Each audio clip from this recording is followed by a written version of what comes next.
নমস্কার বন্ধুরা, রিতাস ডায়েরি চ্যানেলে আপনাদের সবাইকে স্বাগত। বৈশাখী পূর্ণিমায় পুজো পান যম।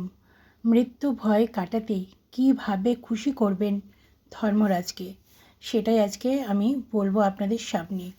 মা লক্ষ্মী নারায়ণ পুজোর সঙ্গে সঙ্গে যমরাজকেও যদি আপনারা সন্তুষ্ট করতে পারেন, তাহলে আপনাদের থাকা কুষ্ঠিতে যদি মৃত্যু ভয় থেকে থাকে তাহলে, বা কোনো অ্যাক্সিডেন্ট যোগ থেকে থাকে, তাহলে তার সমাধানও কিন্তু করা যেতে পারে। বাংলা মাসের মধ্যে বৈশাখ মাসকে অধিক গুরুত্ব প্রদান করা হয়, এটা আমরা সকলেই জানি। পৌরাণিক ধারণা অনুযায়ী এই মাসটি ব্রহ্মার দ্বারা সিদ্ধ, তাই বৈশাখ মাসের অত্যধিক মাহাত্ম্য রয়েছে।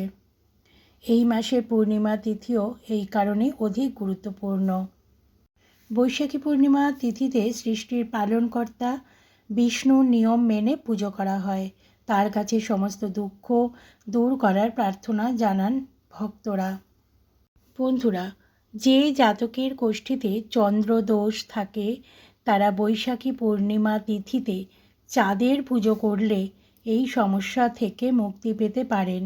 আর একটি কারণে বৈশাখী পূর্ণিমার বিশেষ মাহাত্ম্য রয়েছে।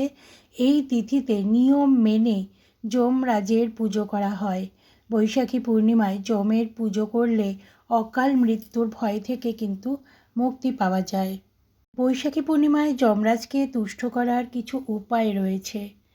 সেগুলো হচ্ছে, সহজ উপায়ে ধর্মরাজকে কিন্তু তুষ্ট করা যেতেই পারে।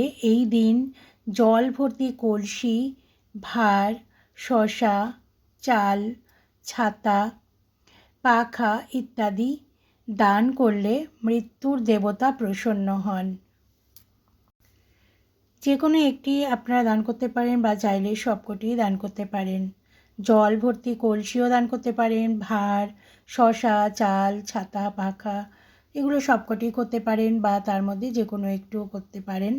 তার আশীর্বাদে মৃত্যু ভয় থেকে মুক্তি পেতে পারেন। পরবর্তী জন্মে ব্যক্তি অনুকূল ফলাফল লাভ করে। এই তিথিতে দান ও দ্রব্য দানের ফলে মানসিক শান্তি লাভ করা যায়। বৈশাখী পূর্ণিমা তিথিতে পূজা অর্চনা করলে বিষ্ণুর পাশাপাশি যমরাজেরও আশীর্বাদ পাওয়া যায়। তাই বন্ধুরা, এই দিনটিকে একেবারেই মিস করবেন না। আপনাদের জন্মছকে যাদের এই যোগ আছে, মৃত্যু যোগ আছে, বা অ্যাক্সিডেন্ট যোগ আছে, অকাল মৃত্যুর যোগ আছে, তারা অবশ্যই এই তিথিতে যমরাজের পুজো করুন।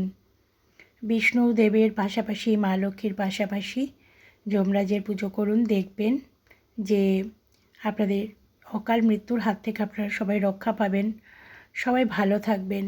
তো বন্ধুরা, আপনাদের কেমন লাগলো আপনারা অবশ্যই আমাকে জানাবেন। খুব ছোট্ট ভিডিও দেখবেন প্লিজ। আর ভালো লাগলে লাইক করে দেবেন, শেয়ার করবেন সবার মধ্যে, তাহলে অনেকেরই উপকার হবে। সবাই সুস্থ থাকবেন, ভালো থাকবেন।